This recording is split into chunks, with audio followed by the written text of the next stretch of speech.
Board examination में बहुत सारे बच्चे टर्म 2 एग्जामिनेशन को लेकर के बहुत ज्यादा परेशान हैं। और मैं अगर बात करूं सीबीएसई बोर्ड के स्टूडेंट की, तो सबसे ज्यादा उनके मन में सवाल आ रहे हैं कि सर टर्म 2 एग्जामिनेशन की तैयारी किस तरह से हम करें। देखिए, सबसे पहले मैं आपको बता दूं कि आपने अपने टर्म 1 का एग्जामिनेशन अब दे दिया है, उसमें आप कोई भी चेंज नहीं कर सकते। बहुत ही जल्द आप सभी के रिजल्ट भी अनाउंस हो जाएंगे। हालांकि कंडीशंस थोड़ी सी खराब भी है, इस वजह से कुछ न कुछ लेट आपके लिए हो सकता है, लेकिन अब आप अपने उस एग्जाम में कोई भी मॉडिफिकेशन नहीं कर सकते।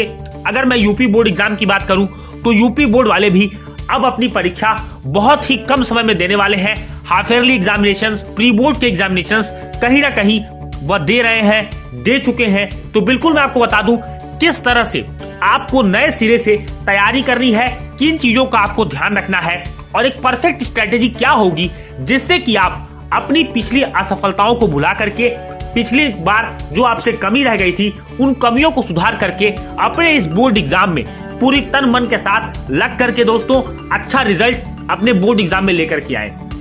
देखिए, सबसे पहले जान लीजिए, अगर आपको किसी भी चीज में एक्सेलेंसी पानी है, अच्छा करना है, तो सबसे बड़ी बात यह है कि अपनी पिछली गलतियों से आपको सीखना होगा। तो पहली मेरी टिप यह है कि always learn from your previous mistakes.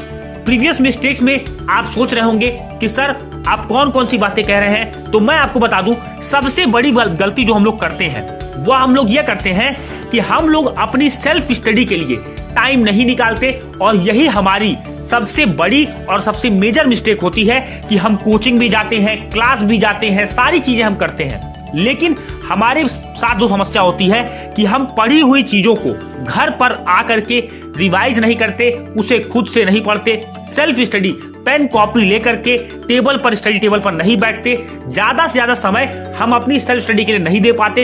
इसी वजह से हमारे बोर्ड एग्जाम में मार्क्स कम हो जाते हैं, क्योंकि हम कोचिंग में भी प्रिपेयर रहते हैं, क्लास में भी हम प्रिपेयर रहते हैं, पर हम सेल्फ कितने प्रिपेयर होते हैं इसके डिसीजन हमारी सेल्फ स्टडी के द्वारा ही लगाया जाता है कि हमने कितनी सेल्फ स्टडी अपने एग्जाम के लिए की है। तो आपको अपने आप से कमिट ये करना है इस वीडियो को देखने के बाद कि मैं किसी भी तरह से 6 to 8 आवर्स अब मुझे सेल्फ स्टडी करनी है, चाहे मैं क्लासेस कर पाऊं ना करूं, कोचिंग जाऊं ना जाऊं, लेकिन अब मुझे इतनी चीजें पढ़ा दी गई हैं कि मैं 6 to 8 आवर्स पढ़ करके अपने क्लास में टॉप करना है। मुझे बोर्ड एग्जाम में मुझे बहुत अच्छा करना है, क्योंकि मुझे पता है कि self study is the only key to your success in board exams. ये लाइन आपको अपने अंदर लिख लेनी है, आपको अपने टेबल के सामने इस लाइन को लिख लेना है और आपको सेल्फ स्टडी पे फोकस करना है। दूसरी बात, मल्टीपल स्टडी मटेरियल्स। हम लोग क्या करते हैं, बोर्ड एग्जाम की एक्साइटमेंट कहिए या कुछ भी कहिए,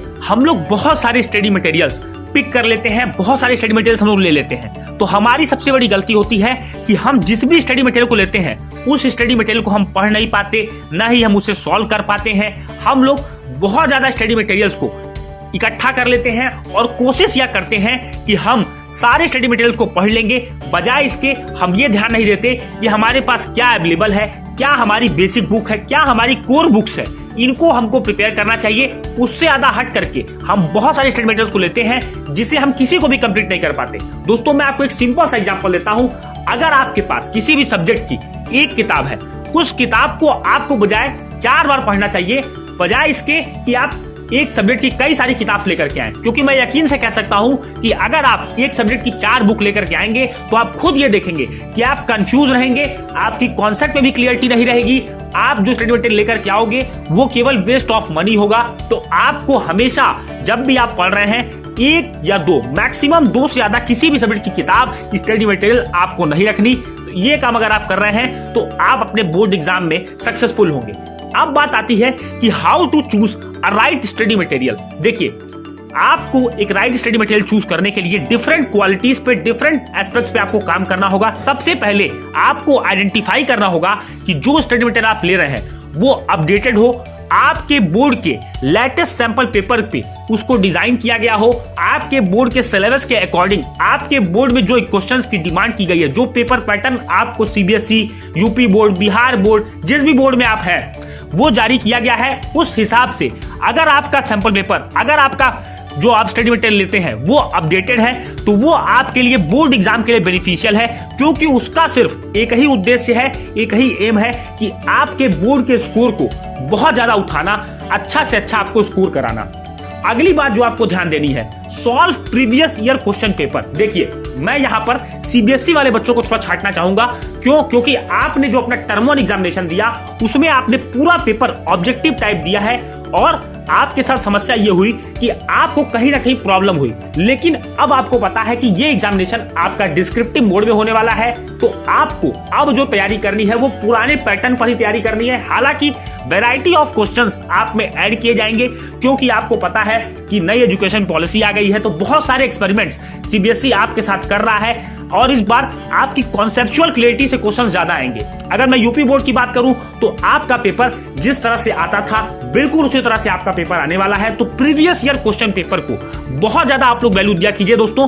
किसी भी एग्जाम को क्रैक करने के लिए सबसे इंपॉर्टेंट जो मटेरियल होता है, सबसे इंपॉर्टेंट चीज जो होती है वो होती है उसकी उस एग्जाम की प्रीवियस ईयर क्वेश्चन पेपर, क्योंकि वो हमारे बोर्ड का जो एग्जामिनर पेपर सेट करता है उसके माइंडसेट को हमें समझा देता है कि वह हमसे क्या पूछना चाह रहा है, क्या हमसे किस तरह के क्वेश्चंस हमसे पूछे जाएंगे।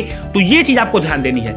अगली बात आपको ध्यान देना है कि आपको try to learn in audio visual method. कोशिश ये करिए कि आप जो चीज भी पढ़ रहे हैं, अगर आपको किसी भी टॉपिक में डाउट है तो आप उस टॉपिक को ऑडियो विजुअल मेथड के माध्यम से समझिए। कहने का मतलब, जैसे मान लीजिए कि आपको अगर रिफ्रैक्शन टॉपिक में डाउट आ गया, आप रिफ्रैक्शन को यूट्यूब पर डालें, किसी वीडियो लेक्चर में देखें और रिफ्रैक्शन को ऑडियो विजुअल के माध्यम से और क्लियर करें। अपने दिमाग में जो टॉपिक पढ़ रहे हैं उसका डायग्राम, उसकी सारी चीजें, क्या क्या उसमें डेफिनिशंस है, क्या क्या चीजें आपको लिखनी है, क्या उस टॉपिक से क्वेश्चंस पूछ सकते हैं, आपको पूरी ओवरऑल स्टडी करनी है और pick important topics from each chapter. किसी भी एग्जाम में स्कोर करने का मतलब ये होता है कि आपको इंपॉर्टेंट चीजें बहुत पढ़नी होती है और इंपॉर्टेंट चीजों को आइडेंटिफाई आप करते हैं प्रीवियस ईयर क्वेश्चन पेपर से, सैंपल पेपर से, बोर्ड के लेटेस्ट सैंपल पेपर से, ब्लूप्रिंट से। ये सारी चीजें आपको इकट्ठे करनी है और इनको एनालिसिस करने के बाद हर चैप्टर से 10-10 टॉपिक आपको निकालने हैं। छोटे बड़े वो आपके ऊपर है, आप कैसे टॉपिक्स निकालते हैं। उन टॉपिक्स पे आपको ज्यादा एम्फेसिस करना है, कोशिश करना है कि इन टॉपिक्स को मैं प्रिपेयर करूं, जिससे कि एग्जाम में अगर कोई क्वेश्चन आता भी है जिसका मुझे आंसर नहीं भी आ रहा है तो मैं इन टॉपिक्स को पढ़ा रहूंगा, तो मैं रिलेटेड आंसर लिखूंगा। दोस्तों, टॉपर वही होता है जो एग्जाम पैटर्न को समझ करके बहुत ज्यादा मेहनत नहीं करता है, वो स्मार्ट स्टडी करता है और उसके स्कोर एक एवरेज बच्चे से ज्यादा आते हैं। जबकि एक एवरेज बच्चा बहुत मेहनत करता है, वो थोड़े ट्रेडिशनल वे में चलता है, लेकिन टॉपर नए तरीकों के साथ, इनोवेटिव तरीकों के साथ और कॉन्सेप्चुअल क्लियरिटी के साथ चलता है। इस वजह से उसका स्कोर बहुत अधिक आता है, बहुत अच्छा आता है। तो उम्मीद है कि इन कुछ टिप्स को फॉलो करके आप अपने नेक्स्ट एग्जाम में, टर्म 2 एग्जामिनेशन में, बोर्ड एनुअल एग्जामिनेशन में आप बहुत अच्छा करने वाले हैं। तो उम्मीद है वीडियो अच्छा लगा तो वीडियो को लाइक करना ना भूलें। अपने व्यूज को जरूर कमेंट करिएगा। कोई भी प्रॉब्लम अगर आपको होगी तो हमें कमेंट सेक्शन में जरूर मेंशन करिएगा। दोस्तों, मिलेंगे अपने अगले वीडियो में, तब तक के लिए जय हिंद, वंदे मातरम।